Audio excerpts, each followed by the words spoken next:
Thank you again, Mr. Eckart, Mr. Cedric. Thank you, everyone, Mr. Audrey, Romeo, and others for joining our second webinar of the Burundi Network Operators Group that was created a few months ago, lately November, December last year. And then now we are doing our second webinar series on data centers. We have our host, Mr. Eckart Zollner from Digital Parks Africa, a company that design, implement, and operate also data centers. And we thought this is something that would improve the connectivity aspect of the digital process in Burundi. And we thought everything starts with knowledge. When you have the knowledge, that's when you can implement something that is consistent, something that brings a solution, and also something that creates jobs and opportunities for the people in our country, Burundi. So we welcome Mr. Zollner for this webinar. Thank you for your time.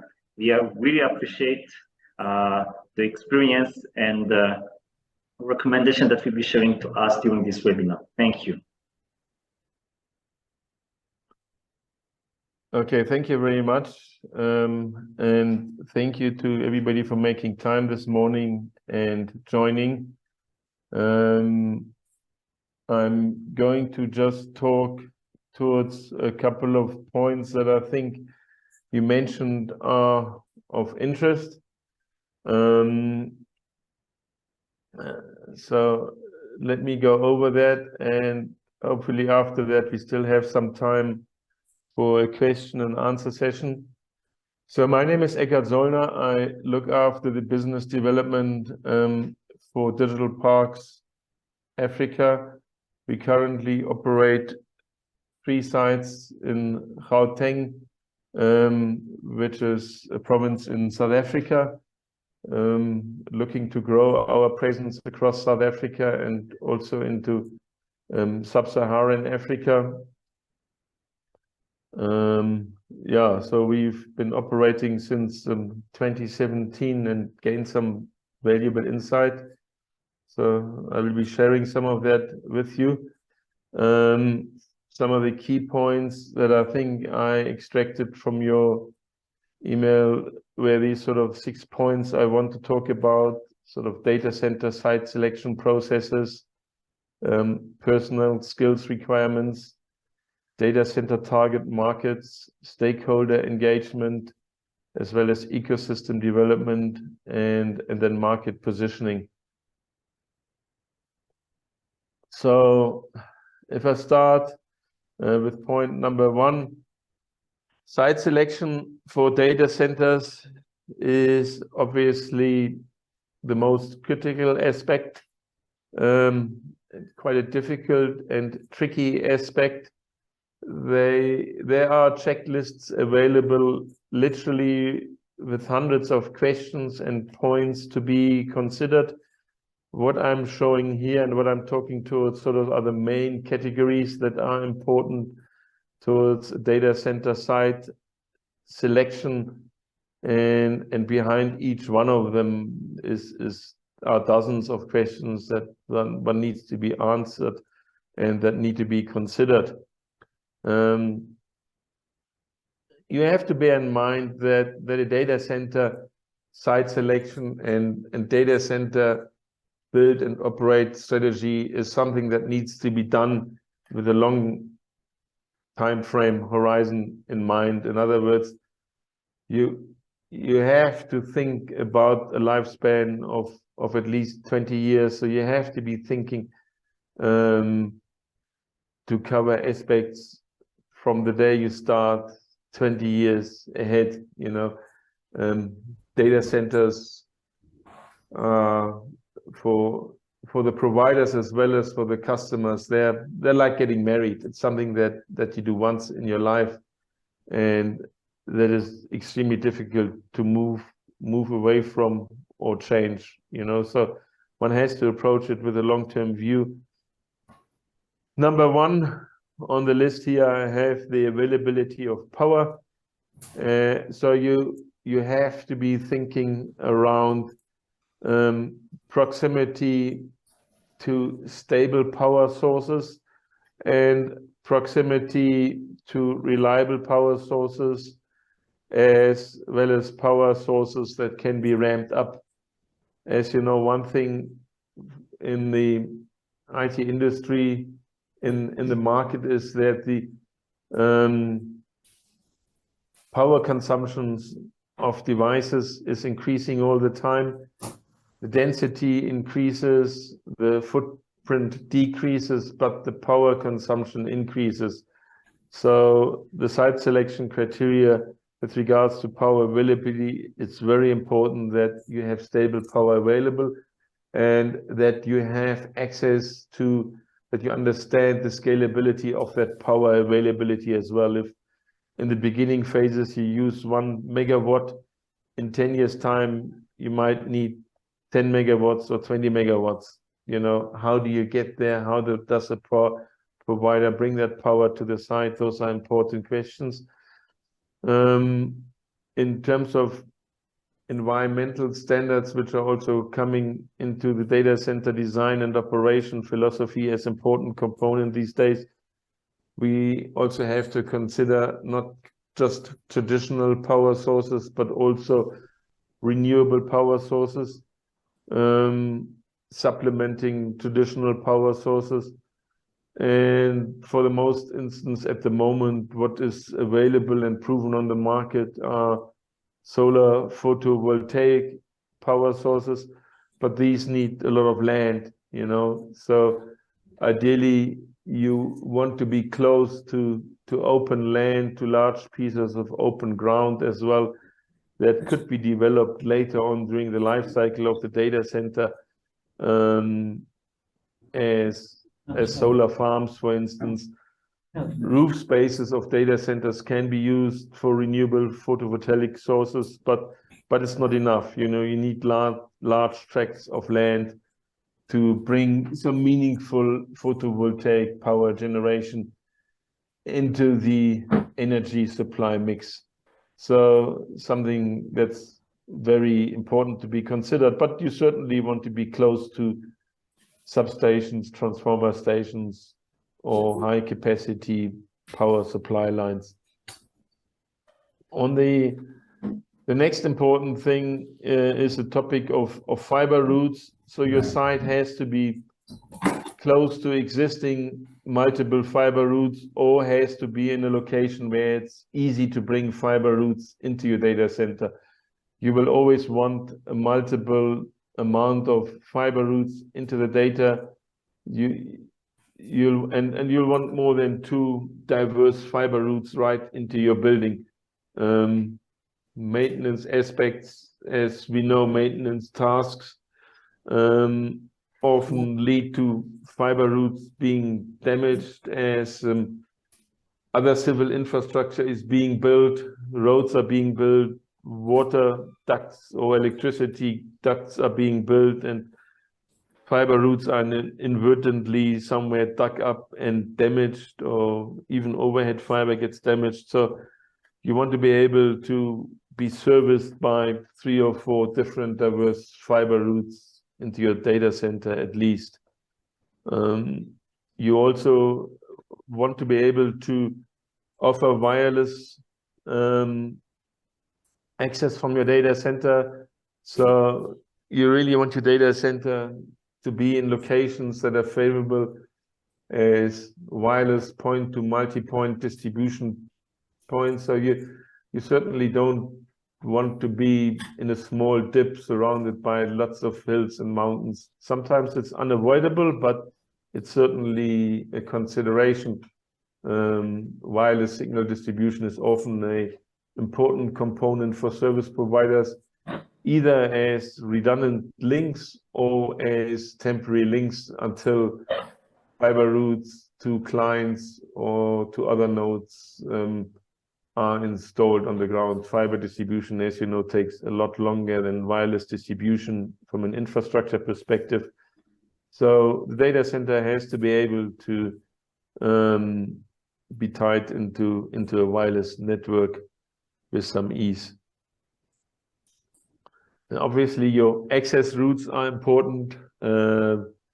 Your customers and your suppliers need easy access for cars, for trucks, for vehicles close to large transport corridors or transport routes is often beneficial.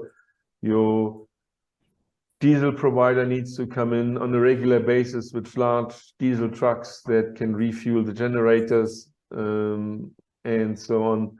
So certainly road access is a very important consideration in the location of a data center. And lastly, safety and security is a very important consideration when it comes to the site itself. You certainly are trying to avoid areas that are prone to external risks.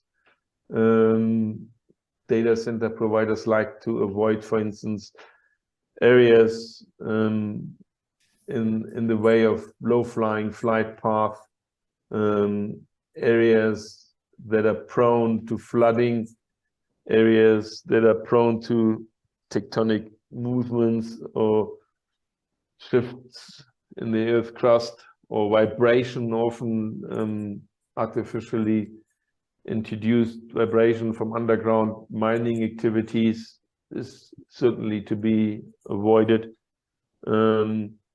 So you really want something that is stable and eliminates the possibility for external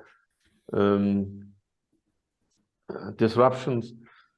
Safety is one of the prime concerns also for data center sites. I mean, we've had incidents of riots and looting in South Africa, and you certainly want to be sure that you're in areas that are not prone to civil unrest or riots and looting and similar incidents.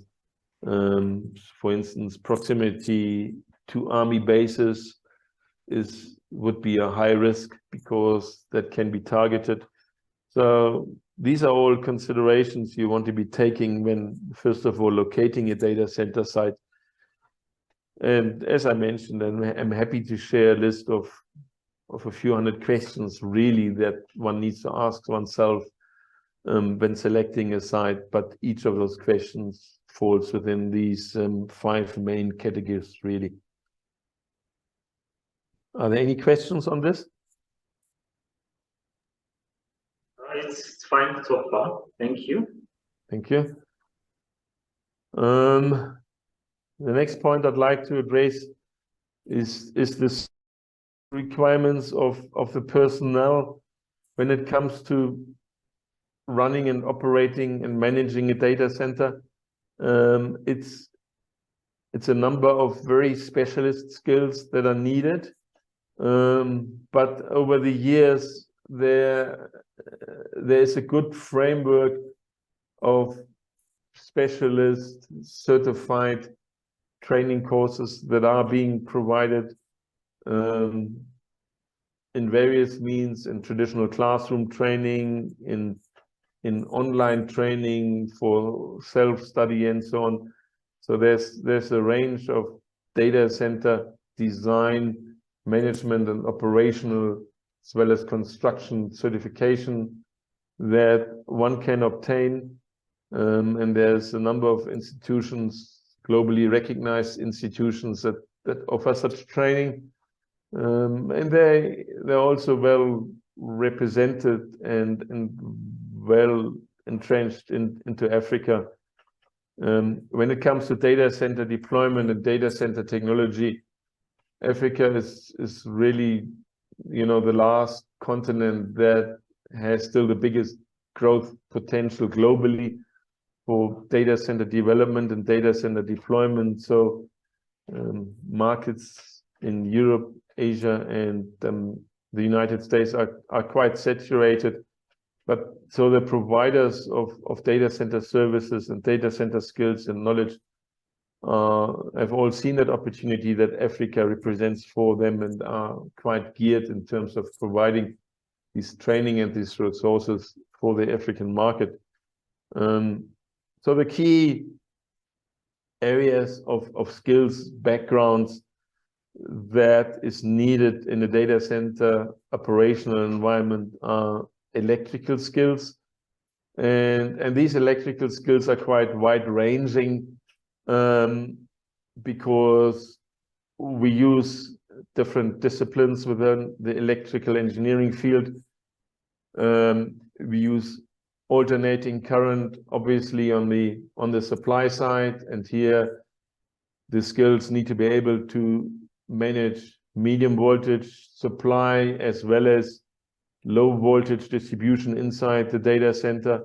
But they also need to be able to be skilled, accredited, and trained for direct current supply, because obviously your UPS systems, your inverters, your battery banks all operate on direct current, high voltages, high loads, high currents, very dangerous environments.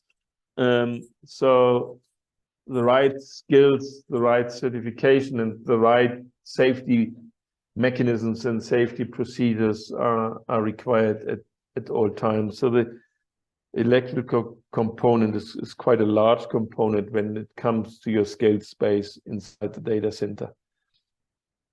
And then there's obviously an environmental component, and that relates largely to the environmental control inside the white space, as well as your UPS and battery rooms, which have to operate under strict temperature and humidity controlled environment within set specifications.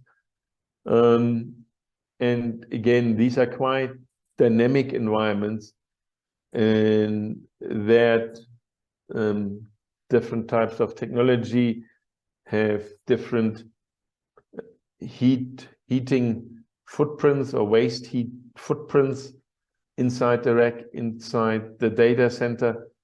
And but the cooling infrastructure is generally geared towards cooling in area.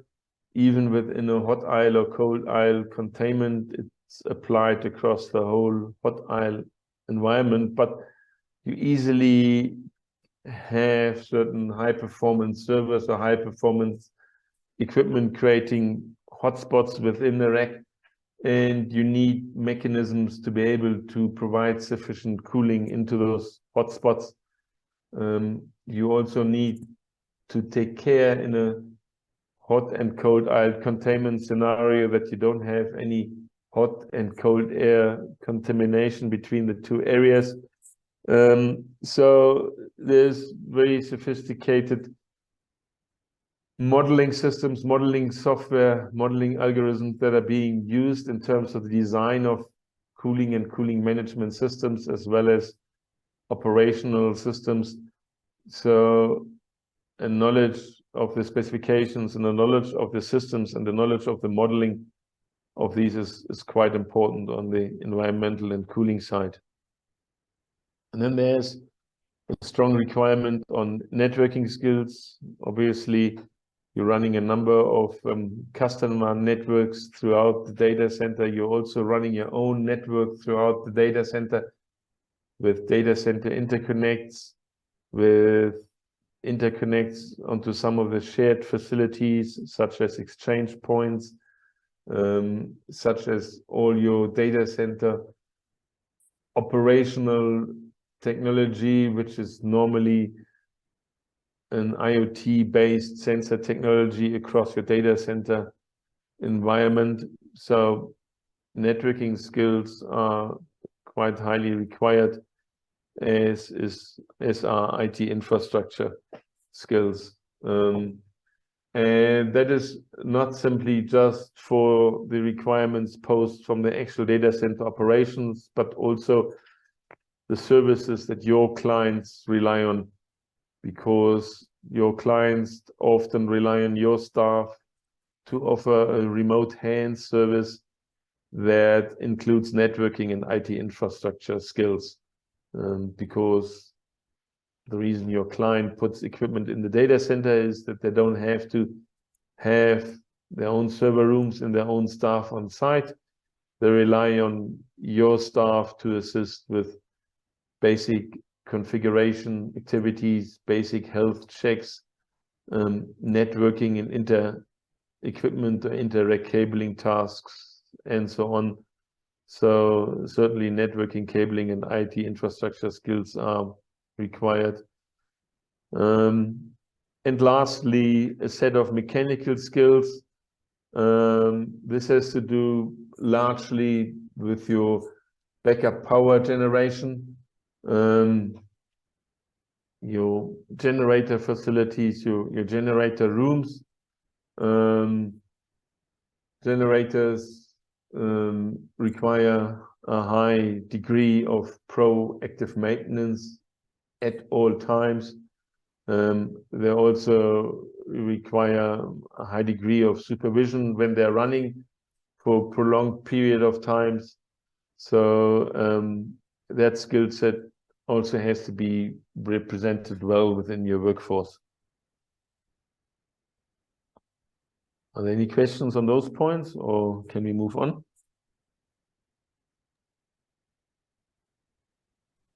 Yes, I believe you can move on. Okay.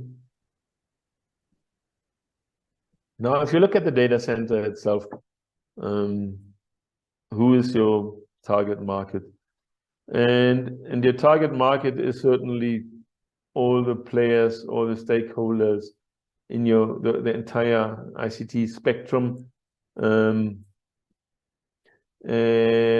what is important to understand is that the target market is not confined to the geopolitical boundaries of your country. The target market essentially is a global market. In terms of Burundi, I mean, Burundi is landlocked, but it's a transit country between a number of strong economies in the East African bloc.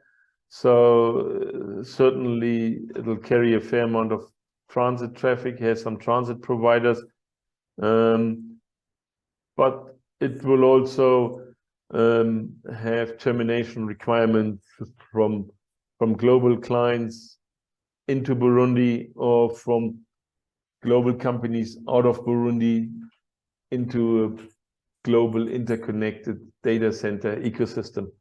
So the data center has to be seen as part of a global data center market ecosystem in the end. So there are obviously telecommunication carriers, there are mobile operators, there are service providers, there's fiber providers, there's government, and there are enterprise clients who generate a large amount of data as part of their operation and part of their digitization.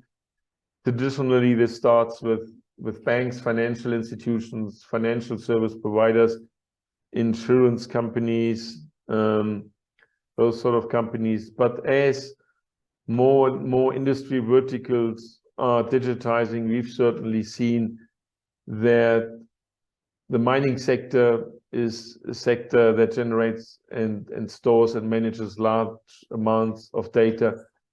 So does the transport and logistics sector. So is the retail sector starting to do that. So other sectors are certainly coming on board.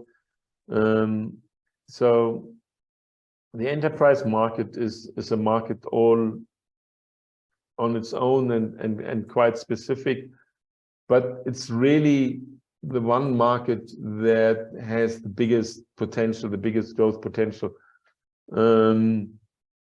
because your other customers, obviously, like carriers and mobile operators and ISPs, they are limited in numbers. They rely on having a license from government, they rely on other conditions, and there's only a finite number of each of them available.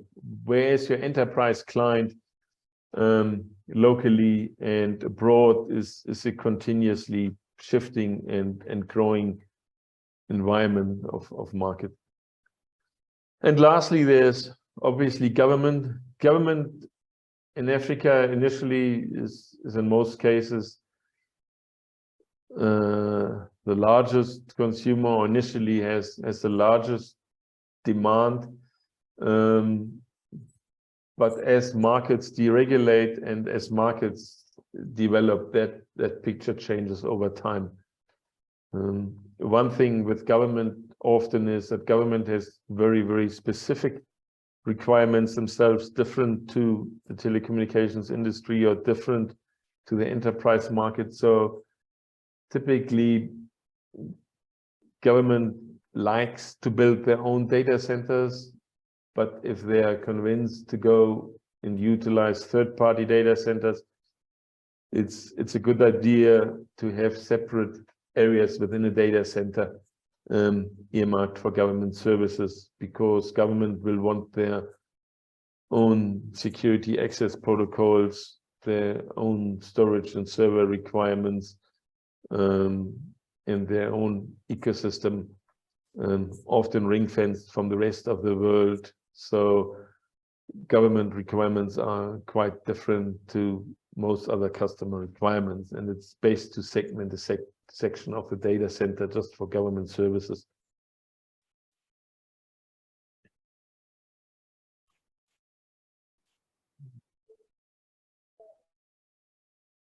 Now, what's important if we take a step out of the data center and lift ourselves more on a higher level, for the conditions to make your data center strive and grow from strength to strength,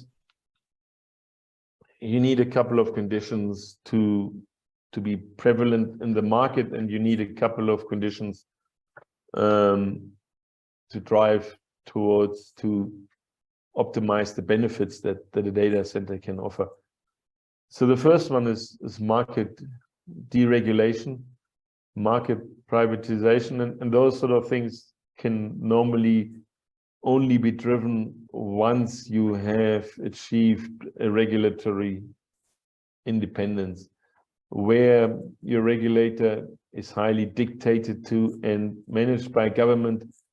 That often creates, I would say, hurdles or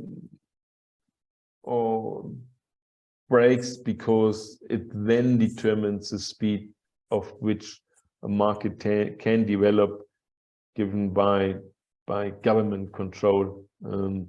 So we've certainly seen it in South Africa and other markets that where government has taken the step to create independent regulatory authority that the industry has multiplied in a very, very short space of time by a very high factor.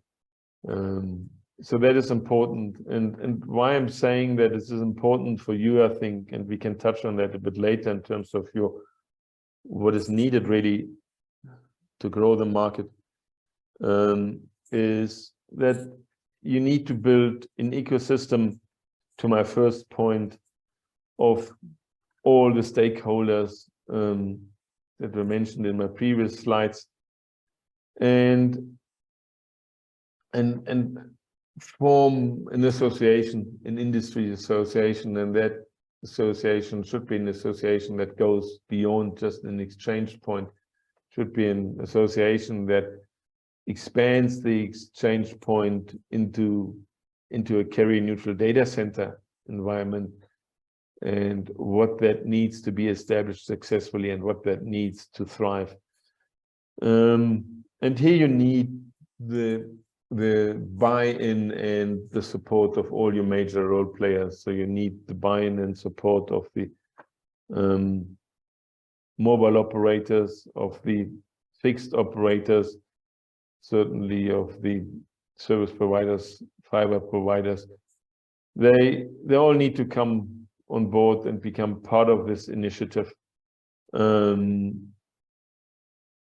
in lobbying government to work together and build partnerships with the private sector to reach an environment where regulatory functions become independent and markets can be deregulated. And that will ultimately lead to much larger industry revenues and following that, much bigger tax collections and tax bases than government would have seen had it tried to control the industry on its own. So that's important, I think, point to realize that it will attract international foreign direct investment. It will also attract international large CDN networks and so on. And it also brings efficiencies and optimization into the system. When it comes, as you know, I mean, you started now the exchange point, but when it comes to interconnects, and that's why I'm mentioning you have to have all the major provider buy into these concepts, because it's easier for everybody to interconnect in one single point, at one exchange point, in one carrier neutral data center, than run individual interconnects with each other across all the operators. As an operator, I rather have one interconnect point where I can reach everybody than having to have a dozen segregated and separate interconnect points with everybody else at different locations and different people's data centers or server rooms. So building that ecosystem is very, very critical. Building that industry association and getting the industry as well as government together behind that is a prime prerequisite really there.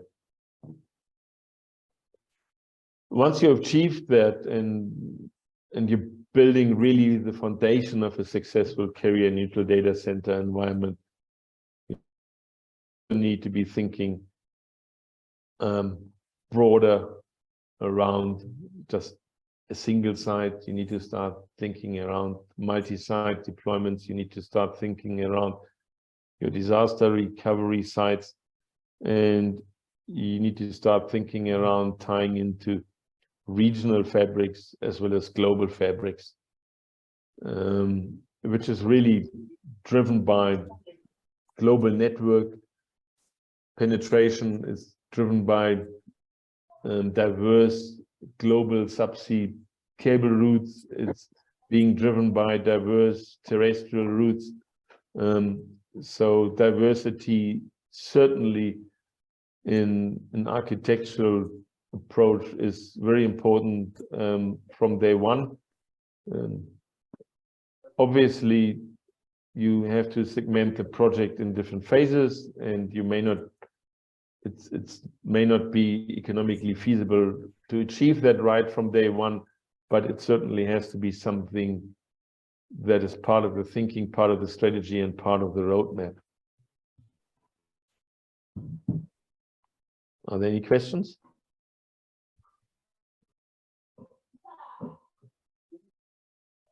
Okay, let me continue. Yeah, yes, I do have a question. Okay.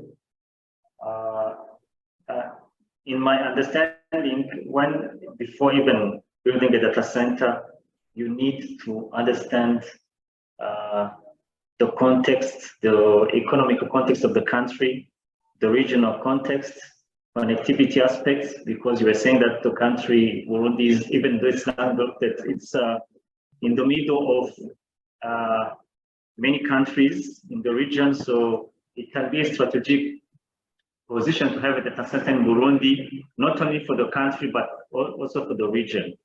So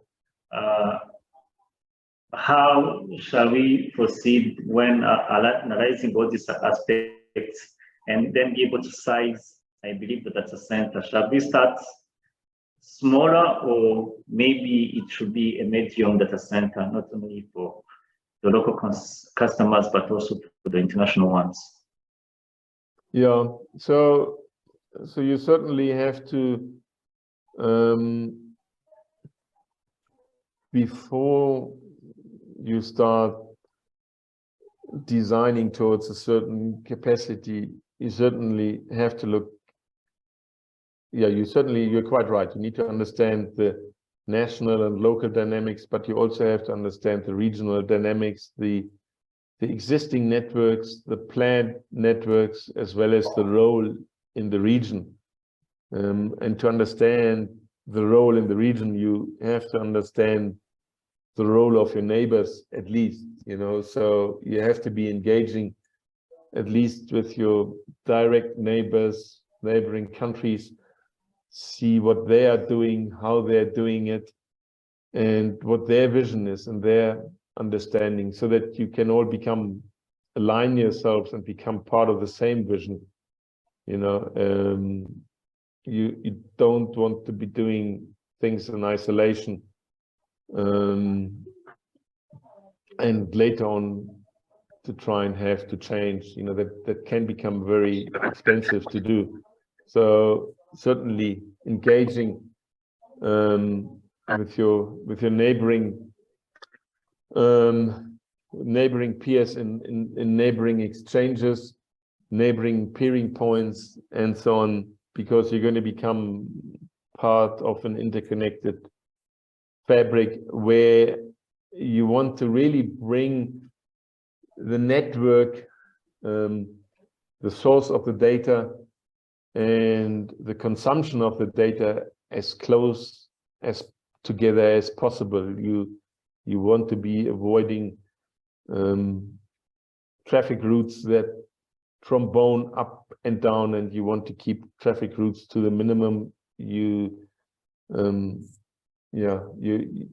want to really make sure that the entire fabric is designed to optimize the transport routes that are needed between data sources and data consumers. That allows you to bring the costs down, and that will ultimately drive your economic uptake by your customers and bring in the upscaling of the data traffic, which is what you want. So quite right. You have to elevate your thinking beyond Burundi, and often your customers, because you will see you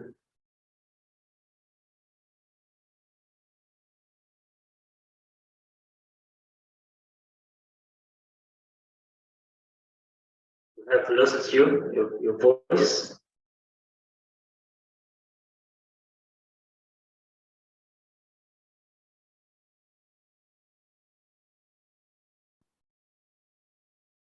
You have lost your voice, Mr. Eckart. you need to, sorry? We had lost you shortly. Now it's fine.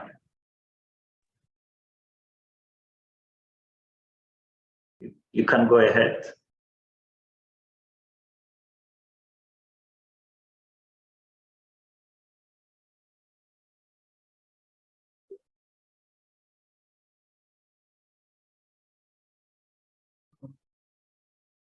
We have lost him again, Mr. Cedric.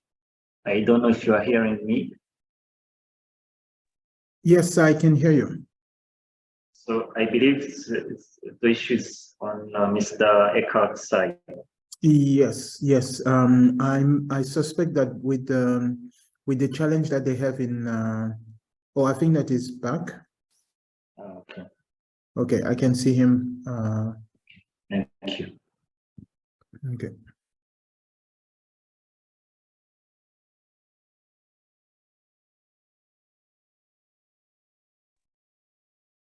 Okay. Mr. Eckart, can you hear us? I can hear you. Okay, great. Please go ahead. Sorry, I had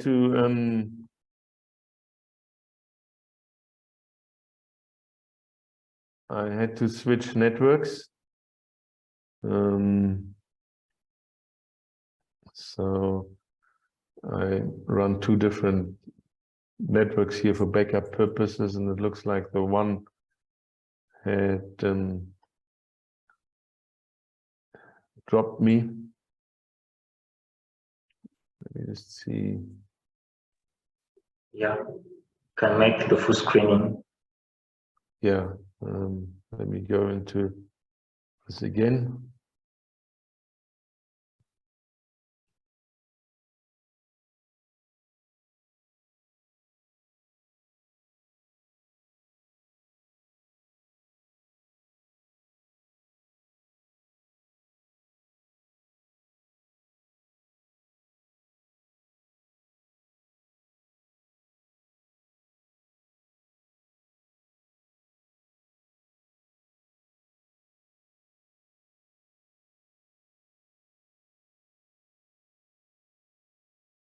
Okay, can you see that again? Yes, we can see it. Okay, apologies for that. Yeah, so I was talking about the importance of even not only on the direct ecosystem of the telecommunications market, but also on the ecosystem of your target customers, the banks, the big corporates, to understand the regional aspects that these customers are looking at, and the regional requirements that these customers are looking at, to make sure that whatever services are being offered through the data center and neighboring data centers serve the customers best possible.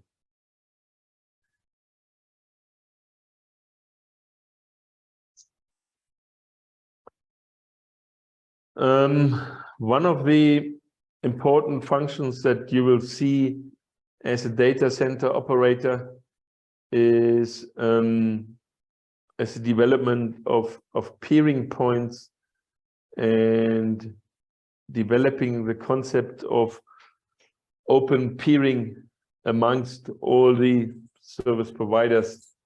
One of the things that we have seen often holds back the development of growth in peering fabrics and peering points is really the application of closed and proprietary and different peering policies by the different providers. And maybe let me ask you that it is one topic that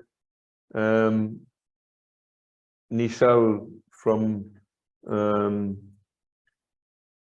BiNOG trains quite well on. How do you get your providers to adopt and buy into open peering policies? Have you had discussions with him on that topic? Yes. Yeah.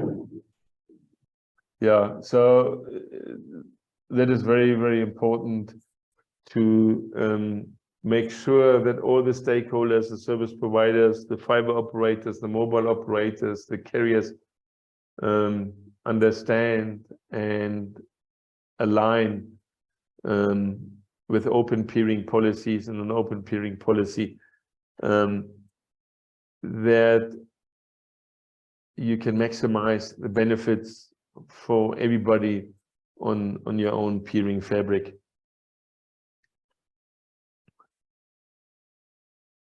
The next point is the sales and marketing aspect. And the sales and marketing aspects has to be around really the benefits of data centers. And those benefits are obviously different depending to who you're talking to. If you're talking to carriers, you're talking about the benefits of interconnects. If you're talking to service providers, you're talking about talking about the benefits of connecting customer databases, hosting providers, and the likes together. When you're talking to the enterprise customers, you're talking about the benefits of off-site hosting versus on-site hosting.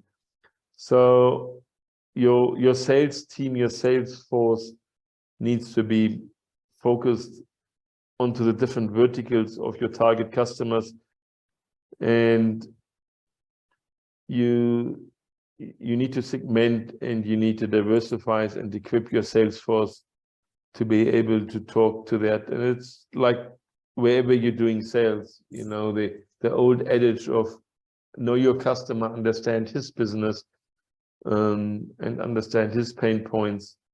If you don't, you're not going to be successful in selling the benefits and the facilities of the data center. So you need to segment your workforce and your sales force, and you need to empower them with the right skills and knowledge and pick the right people. You know, so if you are picking, if you're selling into the enterprise, that needs to be somebody with an enterprise background, a corporate background, IT background that goes selling in there. If you're selling to ISPs, that needs to be somebody with an ISP background. Government needs to be somebody with a government background. Knowing the customer is of prime importance there. It needs to be very, very focused. And it needs to be benefit driven. Often what we see in data center sales, it's driven by engineers, it's driven by the presentation of how big is my generator, how big is my UPS, how good is my HVAC system, but that means nothing to customers. What means something to customers, what's going to improve his business, what's going to make his life easier, what's going to save him on the bottom line, what's going to give him more focus to focus on his own tasks rather than his IT infrastructure and so on. You know, so a benefit-driven sales approach focused on the verticals is of prime importance. Then, and I mentioned this before, and I'm going to talk about it some more, networking events and regional and global positioning. You know, in terms of your revenue line on a data center, ultimately you're selling space, power, a guaranteed environmental ecosystem, and you're selling security. That's the items that people are paying you a monthly recurring fee for. But the reason why they would come to you in the first place is quite different. And that is the reason that they're becoming part of an entire ecosystem, of an ecosystem of providers and consumers where everybody can sell to each other. So that's what you really want to be creating in your data center. It's not just about the space you have or the power you have or the guaranteed temperature you have. It's about who can I meet in the data center, who can I sell services to, who can I sell products to, who can I interconnect with. That is what it's about. So your data center, your clients all have to know about each other. And the only way that happens is by focused networking, regular focused networking events, and you yourself driving and attending similar networking events on a regional and global scale, really. It's also very important. The challenges and the learnings that you're going through are experienced by other countries, other operators, and other operators are also quite interested always in learning from you. You know, so the data center field is really part of a regional and global scale, and that has to be built into your sales, marketing, business, and operational strategy to stay abreast of latest technologies, to stay abreast of latest trends, and to stay abreast with operational principles, improvements, and so on all the time. So it's quite a big discussion that happens all across the world, but you may have seen it. It's quite well organized on the global scale across different event providers and event initiatives.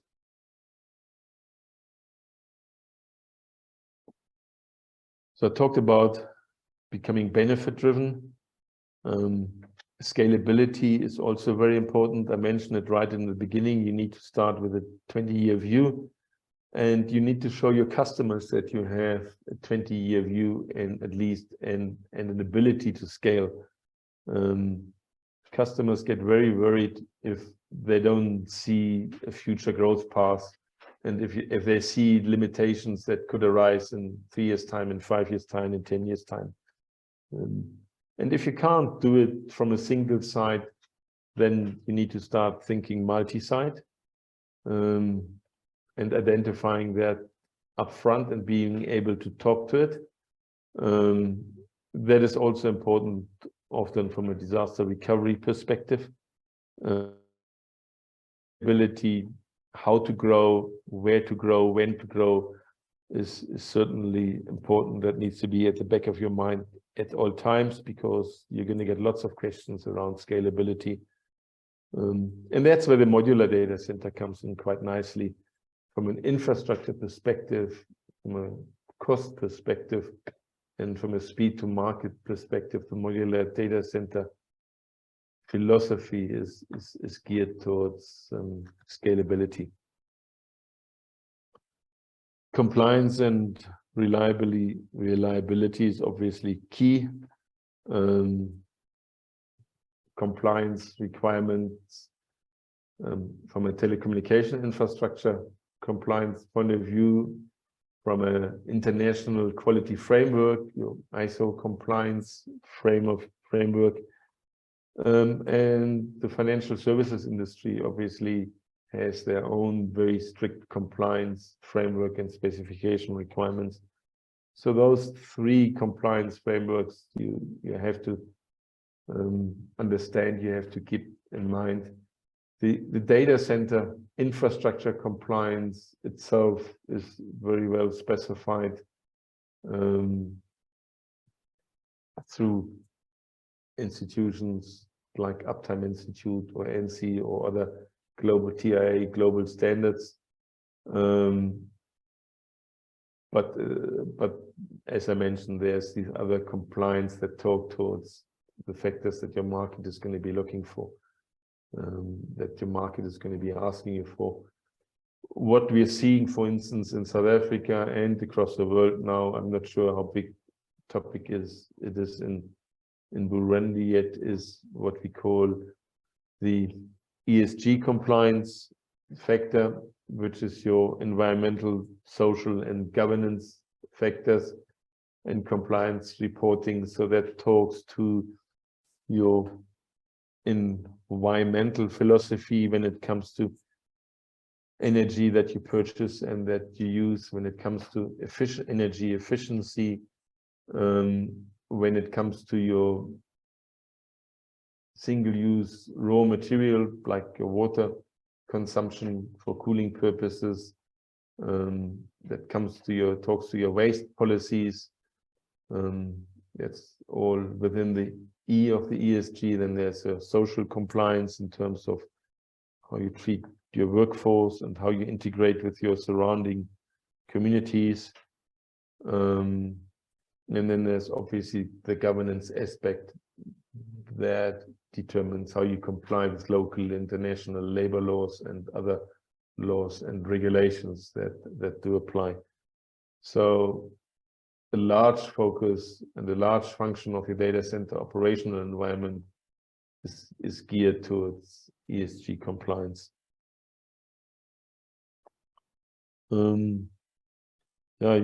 You're going to need to become very services focused.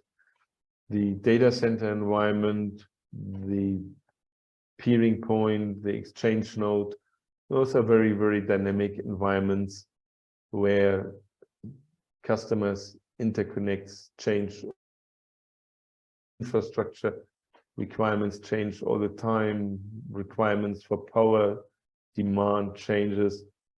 cooling demand changes. So your services focus is absolutely key. And over and above the ability, obviously, to maintain as close as possible to a 100% uptime factor, which is your internal operation, which is only done through becoming intelligent, data-driven out of your different plant parameters, proactive monitoring, analysis, proactive maintenance, and those sort of factors. But so the services focus inside your own operation as well as towards your outward-facing customer side is very much a key important philosophy in order to attract and retain customers. And then are your industry networks, which is part of your marketing function, obviously, within your different market verticals, your financial services sector, within your transport logistics sector, wholesale sector, whatever sectors you're targeting and you identify in Burundi as large potential users. I think Burundi has got a vibrant agricultural economy. The agricultural sector is certainly also transforming what we are seeing here. I'm not sure about Burundi, but here in South Africa, the agricultural sector is also heavily embracing the Internet of Things and sensor-based technology in order to optimize irrigation, pest control, weather predictions, and planting patterns, and all sorts of things, soil conditioning, and whatever else that means. So in terms of moving towards digitization and technology, the agricultural sector here is making big strides, and with Burundi being such an agriculturally strong country, you'll know better, how far that is progressing inside Burundi. Yeah, and that's really all the points from a very, very high level I wanted to raise today. And you were asking in your email some of the questions, how do you make these things viable in a small market? How do you grow it? The answer really is to understand the ecosystem, to be part of a regional and global environment, to lobby the right regulation that serves everybody, with everybody present. As long as the large players, the large networks, the large carriers are not part of your initiative, for instance, the big CDNs aren't going to come because they only want to put their nodes down once. They don't want to put their nodes down 3 or 4 or 5 times, So you really have to have the correct building blocks, the correct foundation in place to attract the global players, the international players.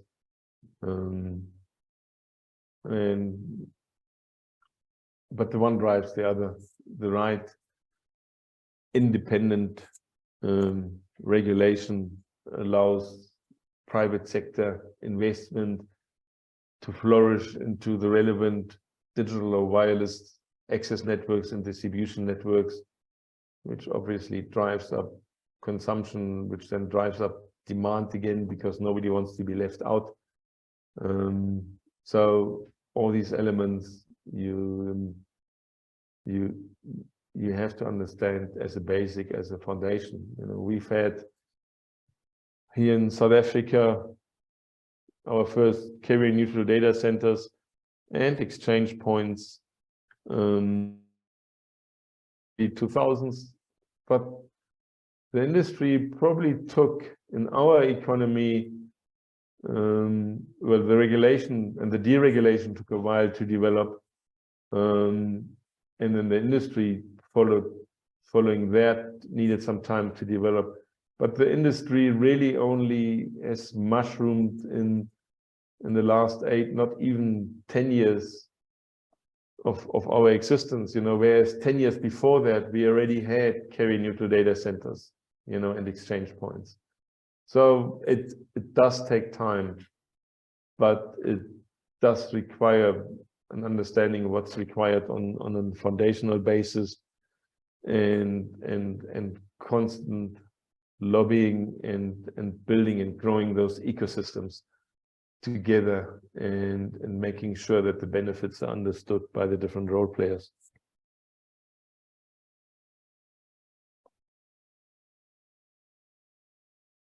Are we still there? Yes, yes, thank you for the presentation. Yeah. I hope it's been of some value. It's valuable, but I believe some of the participants would like to see some typical data centers that you manufacture, so that we have at least a technical idea of what is the data centers, because as I say, we don't have a real carrier grade like data center in Burundi, so it's something that should be started.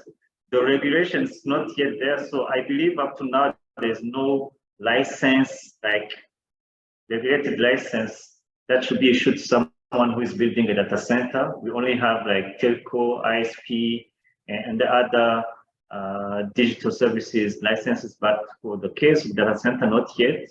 So it's something that we have to build. It's a learning curve, as I would say, for all of us to take into account, so that we do not make, let's say, the mistake, or we don't have the time to prepare for this journey in our country as well as for either for the government, financial services, or even for telco, or even regional service providers. And though the opportunity is there, in my view, for the regional context, the opportunities are there, and for the country as well. But as you mentioned, for the government with the specific needs, I would say that there should be maybe a data center, maybe tailored for the government, and maybe data centers for the business cases. Yeah. So I believe we need to see what it would look like, because that's also part of the learning process. Yeah. So I think the way to achieve that is obviously to go into these different elements one by one, and go into the detail of them, and bring relevant subject matter experts into the discussion as well, you know, that have the learning curve, and that have been through the process, you know. Certainly the regulatory and licensing framework is a very, very big framework, you know. And here we have formed the Internet Service Provider Association that's been going for the last 20 odd years. And in there, we've managed to capture all the role players that we need. You know, we have specialist legal representation of industry specific lawyers. You know, we have participants from the political spectrum.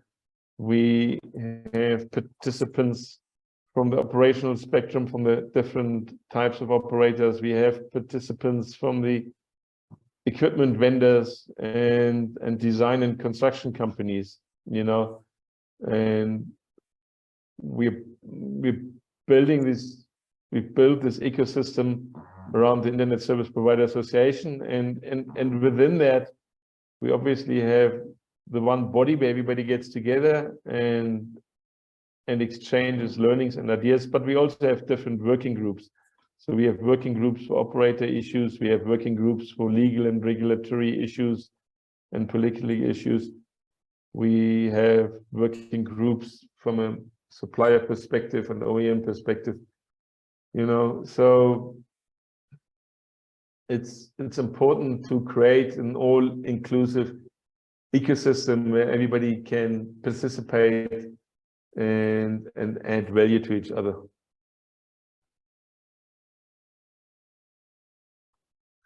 Thank you. So anyone else can ask a question. I really need your participation as well. I see different people below: Romeo, Emma, Jean-Camille, Sedina, Sekiravandia. So any questions welcome. Please feel free.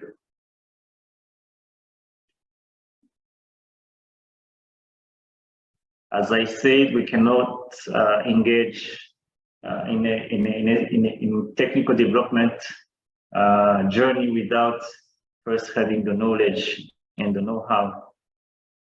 This is a prerequisite. And you need to, the role players need to understand each other and be open with each other. You know, everybody has their strength and their knowledge and their understanding, but everybody also has their fears and their concerns, and the environment that you create has to enable everybody to put their fears and their concerns on the table so that as a collective they can be addressed and unpacked and understood. And if you come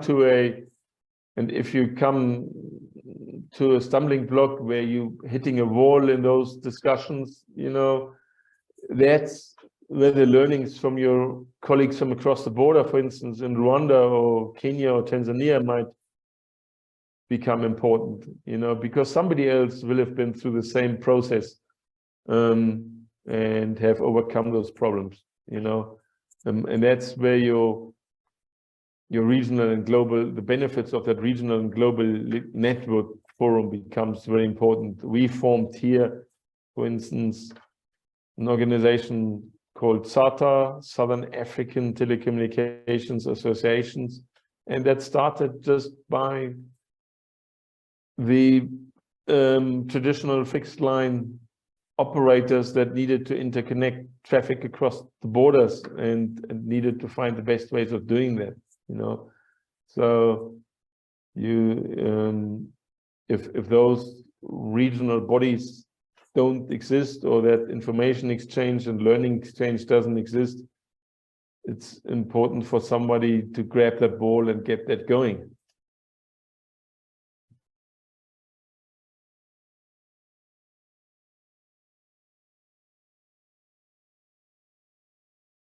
Thank you, thank you. So I'm waiting for others.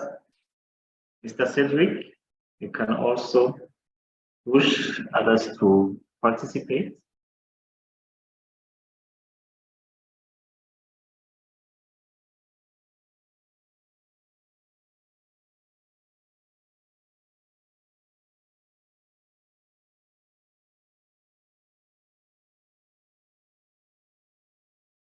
Or one more question, Mr. Zollner. Yeah. You said that actually you are expanding beyond South Africa. Yeah. Are you present in other countries already in Africa? We have done some work in Zambia at this stage only. And yeah, we are certainly looking at opportunities in other countries to go and present and do that. We haven't done that yet. We've mainly been focused on getting our home facilities embedded and established in the market, and so that we can start moving some of our focus into outside South Africa, and we're getting to that point, you know, but it's taken 5 years. We started 2018. Yeah, it's taken 5 years to get to that point now. So that's why, you know, I welcome the opportunity, because I think we'll be certainly interested to come and come and visit you, and maybe have closer further discussions there in Burundi as well. No problem. You're most welcome in our country. I believe the gate is open. Thank you very much. And this is an aspect that we can discuss about, because all this ecosystem that needs to be built around, and also gaining from your experience, that would be very, very, very helpful, fruitful for everyone. Yeah. Okay. No, thank you very much. I will be in contact about that. You're most welcome. And the country is also well connected to neighboring countries. So yeah. That's yeah. the advantage. Right? Tanzania, Rwanda. Yeah. Yes. So you haven't worked in a country that's starting its digital process, digitalization process, I mean. Yes. Yes, we've had to reach a certain level of maturity when it comes to our FTTX, fiber to the X network deployment, and that's been a very explosive rollout industry over the last 3 years, and that's now reaching a point where certainly in the large metro areas, the markets are getting saturated and are mature. There's still quite a few smaller towns to be covered, but certainly our big industrial and commercial metro areas are all well served. And that is a prerequisite for that digitization to take place, and that is now happening. We're also seeing that cloud adoption is growing rapidly. The fears and uncertainties around cloud deployments sort of have been minimizing over the last few years. So cloud adoption is booming, and certainly a few large cloud providers have seen the opportunity and have set up and are continuing to set up in the country from all over the world. So that again is a primary driver that allows digitization to happen. Yeah, that is true. Thank you. And this is also needed as well. This is not needed as well in our country. Yeah. Thank you. This, exchange. It's certainly our biggest growth customers in the data center space are the cloud providers that have realized they need to have a local instance in South Africa, and they have a very rapidly growing requirement for infrastructure space and infrastructure resources. So it's actually, so you also build like good relationships between you as data center providers and also cloud providers, so that you evolve hand in hands. Yes, correct. Okay. We need each other, but only through that symbiotic relationship can we grow together. So if the one grows, the other one will grow with that. Yeah.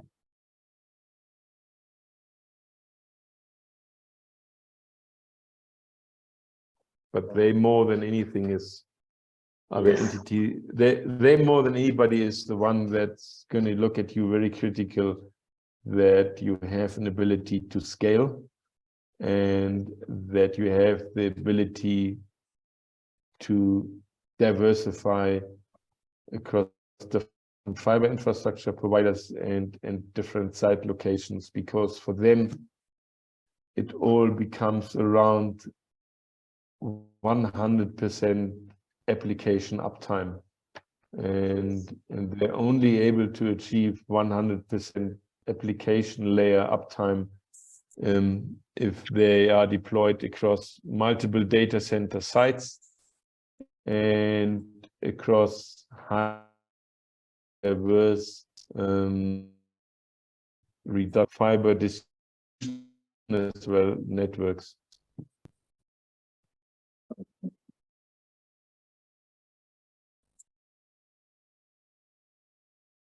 Thank you. So let me know if there's any other questions. Mr. Audrey, waiting to hear from you. Mr. Junior.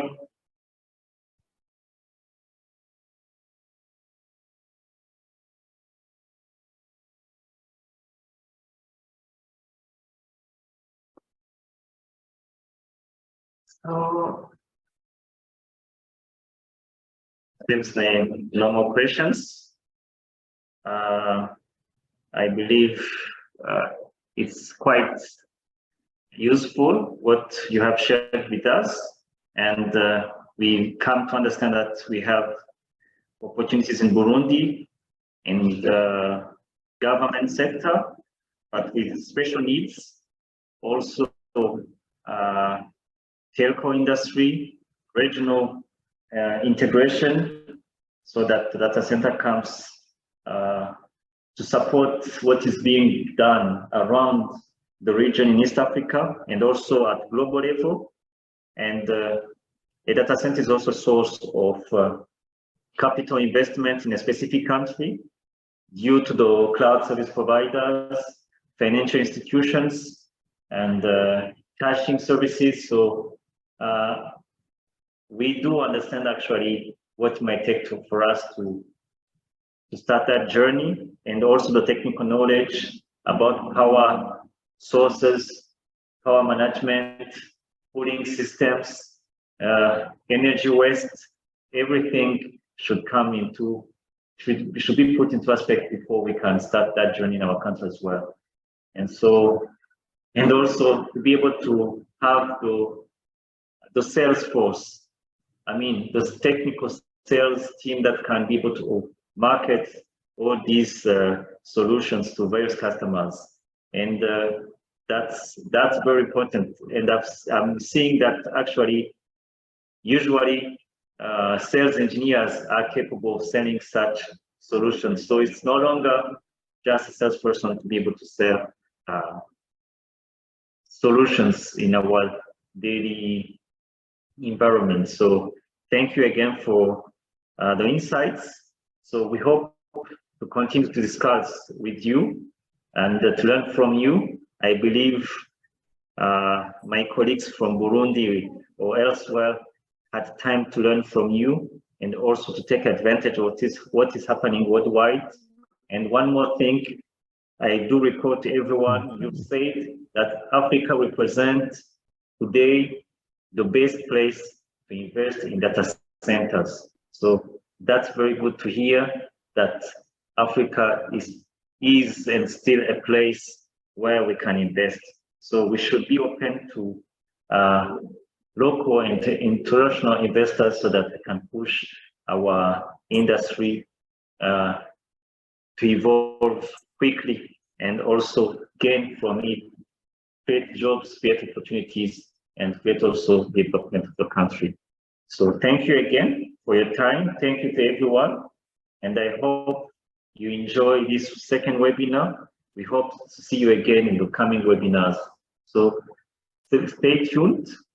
So we, as BiNOG, we are available on LinkedIn, Twitter, email, just info@nog.coinbe. So whenever you want to reach us, you can always contact me or via our social media pages.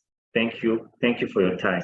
Thank you, Mr. Zollner it will always be a pleasure to discuss with you in the data center sector and or any connectivities or telco industry side, either for our countries, for the region. You are most welcome. Thank you for the opportunity, and thank you again for everyone for listening and participating. And we look forward to many future fruitful bidirectional engagements. No problem. Thank you for the trust. So, Mr. Cedric, you can close the meeting if there is no other questions. So have a blessed and joyful, restful weekend to everyone. Bye-bye. Bye-bye.